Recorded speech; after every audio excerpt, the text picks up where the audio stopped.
Good morning students. Paper third के अंतर्गत हम प्रतिमान को समझ रहे थे। तो प्रतिमान में आज हम पढ़ेंगे प्रतिमान के प्रकार। तो वो कौन कौन से प्रकार है प्रतिमान के जिनको हम पढ़ेंगे। तो पहला है पूछताछ शिक्षण प्रतिमान। कौन सा?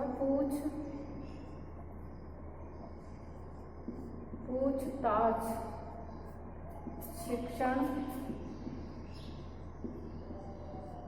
प्रतिमान। पूछताछ शिक्षण प्रतिमान। तो इस प्रतिमान को किसने दिया था? रिचर्ड सचमैन ने दिया था। किसने? रिचर्ड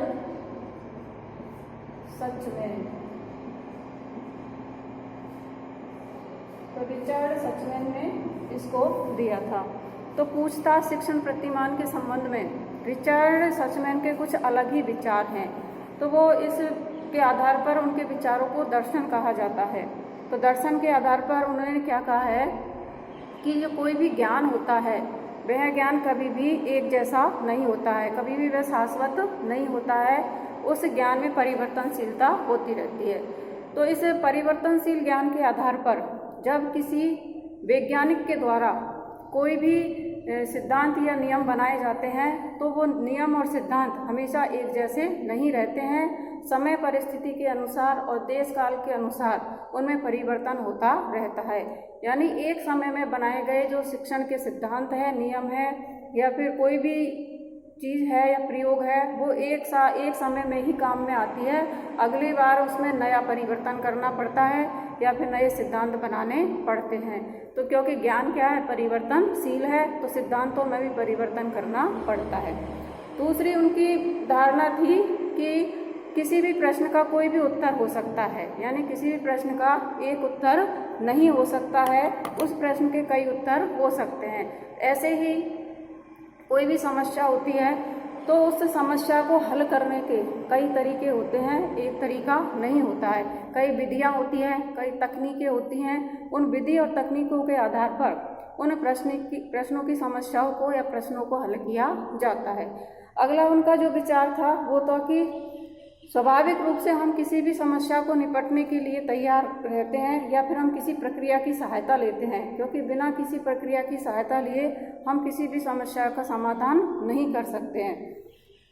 अगला आता है कि पूछताछ जो प्रक्रिया है उस प्रक्रिया में किसी के सहयोग की आवश्यकता होती है, यानी बिना सहयोग के वो प्रक्रिया संपन्न नहीं होती है या किसी समस्या का समाधान नहीं निकाला जाता है।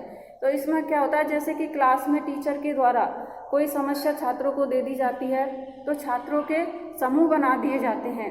अब समूह बनाने के लिए बना दिए जाते हैं तो वो समस्या है, उस समस्या से संबंधित समूह के प्रत्येक छात्र अपने अपने विचार रखते हैं और उन सब विचारों को लेकर के और एक निष्कर्ष के रूप में एक विचार निकाला जाता है।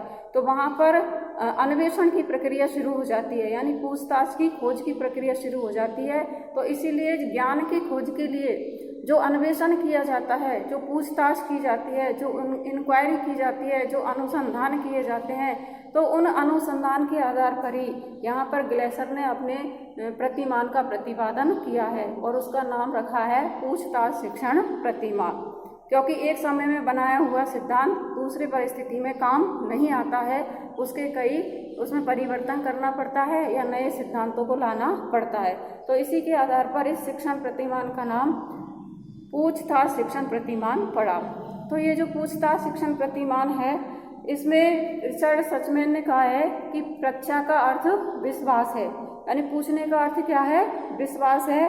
और वह किसी एक विशेष के चेतन अवस्था में विभिन्न पहलुओं में एवं उनके मध्य एक नई संबद्धता को पाने की इच्छा से प्रेरित होता है। तो उसे ही पूछताछ शिक्षण प्रतिमान कहा जाता है। अब पूछताछ शिक्षण प्रतिमान के तत्व निम्नलिखित हैं, क्योंकि हमने प्रतिमान के तत्वों को समझा था। अब प्रतिमान के कितने तत्व होते हैं? 5 तत्व होते हैं। ऐसे ही हर प्रतिमान के ही 5 तत्व होते हैं, जिसमें पहला तत्व है इसका केंद्र बिंदु अथवा उद्देश्य। क्या है? केंद्र बिंदु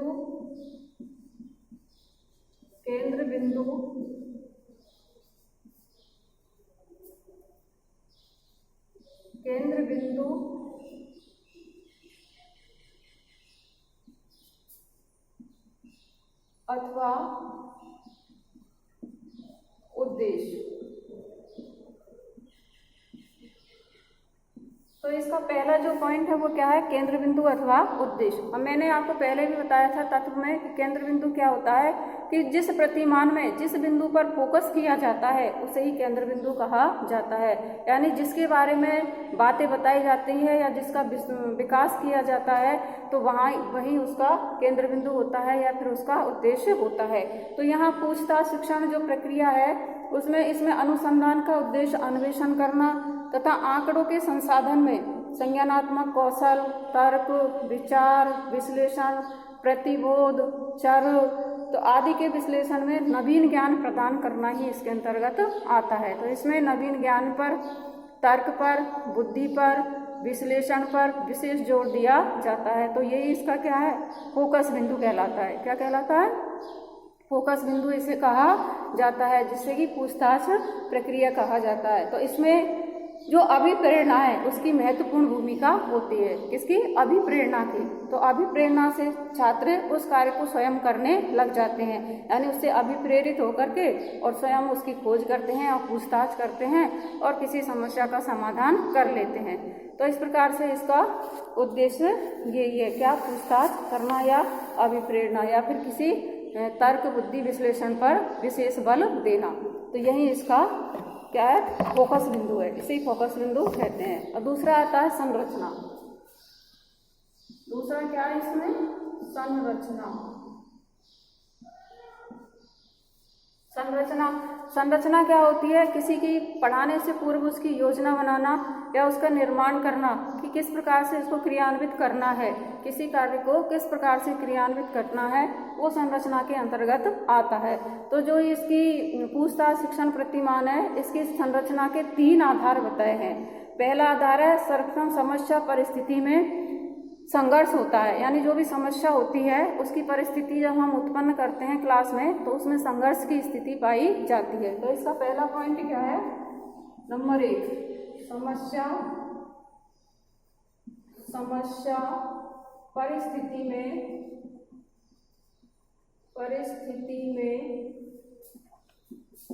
संघर्ष होता है,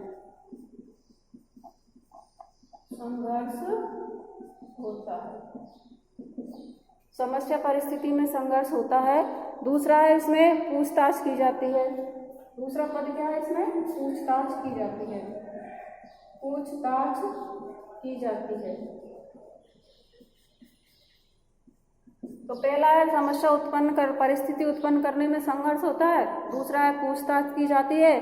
तीसरे पद में शिक्षक तथा छात्र मिलकर के शिक्षक व छात्र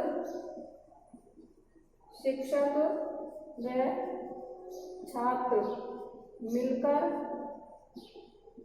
कार्य करते हैं या कार्य का विश्लेषण करते हैं।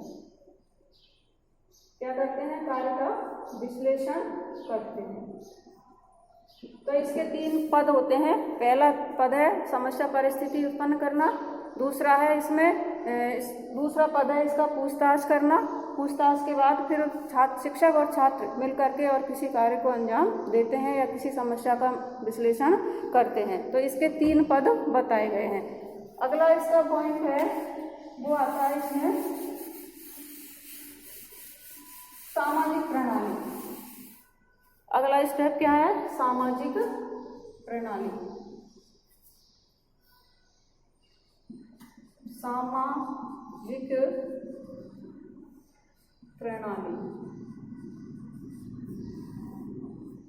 तो तीसरा पॉइंट है इस तत्व का, तीसरा पॉइंट, इस प्रतिमान का तीसरा पॉइंट है सामाजिक प्रणाली। तो इसकी सामाजिक प्रणाली मैंने आपको बताया। सामाजिक प्रणाली क्या होती है, शिक्षक और छात्र में होने वाली अंतः क्रिया को ही सामाजिक प्रणाली कहा जाता है। तो यहाँ पर इसमें शिक्षक नियंत्रक के रूप में कार्य करता है, यानी पूरी क्लास पर कंट्रोल रखने का कार्य कौन करता है, शिक्षक करता है। तथा बौद्धिक वातावरण उत्पन्न करता है, यानी कि छात्र बौद्धिक रूप से किस प्रकार से इस कार्य में संलग्न हो, क्योंकि पहले समस्या दी जाती है, फिर टीचर उस पर अनुशासन रखता है, फिर अनुशासन रखने के बाद उनकी मानसिक यानी ऐसे कार्य देता है कि छात्र ज़्यादा से ज़्यादा मानसिक क्रिया करें। तो वो छात्राओं को सूचना एकत्रित करने हेतु प्रेरित करता है, यानी कि जो भी परिस्थिति उत्पन्न की जाती है, समस्या दी जाती है, उससे संबंधित सूचनाएं लेकर के आए तो छात्र संलग्न हो जाते हैं। इस व्यवस्था में शिक्षक तथा छात्र एक दूसरे को सहयोग प्रदान करते हैं, यानी बिना शिक्षक और छात्र के सहयोग के किसी भी समस्या का समाधान प्राप्त नहीं किया जाता है। तो जिसे कि हम क्या कहते हैं, सामाजिक प्रणाली या अंतःक्रिया भी कहा जाता है। अगला पॉइंट है वो है सहायक प्रणाली। चौथा है सहायक प्रणाली। सहायक प्रणाली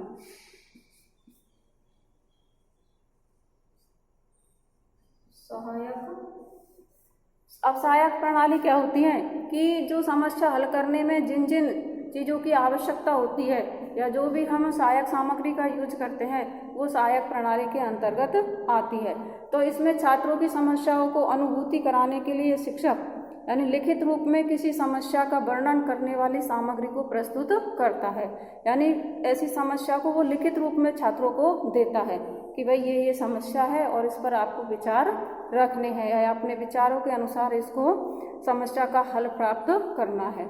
दूसरा है शिक्षक पूछताछ करने के उचित तरीकों तथा युक्तियों के विषय में प्रशिक्षण प्राप्त छात्रों को बौद्धिक विकास एवं ज्ञान की जानकारी देता है, यानी कि जो छात्र इसमें रुचि ले रहे हैं, प्रशिक्षण प्राप्त कर लिया है, तो उनको समस्या को विचार रखने के लिए उनको तरीके, विधि, युक्तियों का प्रयोग भी करना सिखाते हैं।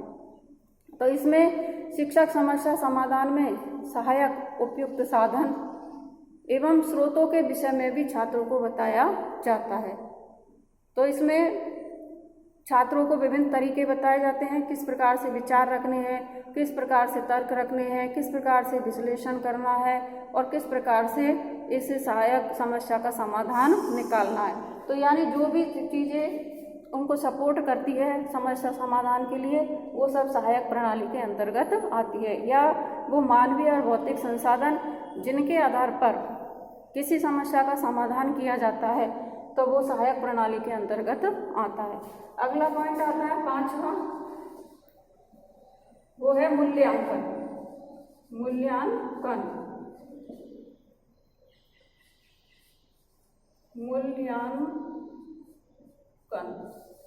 तो मूल्यांकन क्या होता है? मूल्यांकन होता है कि जैसे अब छात्रों की पूरी समस्या समाप्त हो गई, उसका रिजल्ट निकल गया, तो छात्रों ने मूल्यांकन हेतु किसी प्रयोगात्मक परीक्षा का प्रयोग किया जाता है या प्रयोगात्मक परीक्षाएं ली जाती है कि छात्रों ने समस्या समाधान के लिए कितनी बौद्धिक, तर्क, विचार इनका प्रयोग किया और किसकी समस्या का सही समाधान आया, यानी छात्र ने कितना सीखा और कितनी उपलब्धि प्राप्त की, कौन सी युक्ति उसमें सही थी और कौन सी गलत थी, तो किसमें सुधार की आवश्यकता है, ये मूल्यांकन के आधार पर ही तय किया जाता है। तो आज हमने ग्लेसर का पूछताछ प्रशिक्षण प्रतिमान को समझा। तो आशा करती हूँ आपको ये ग्लेसर का पूछताछ रिचर्ड सचमैन का जो पूछताछ प्रशिक्षण प्रतिमान है वो आपको समझ में आया होगा।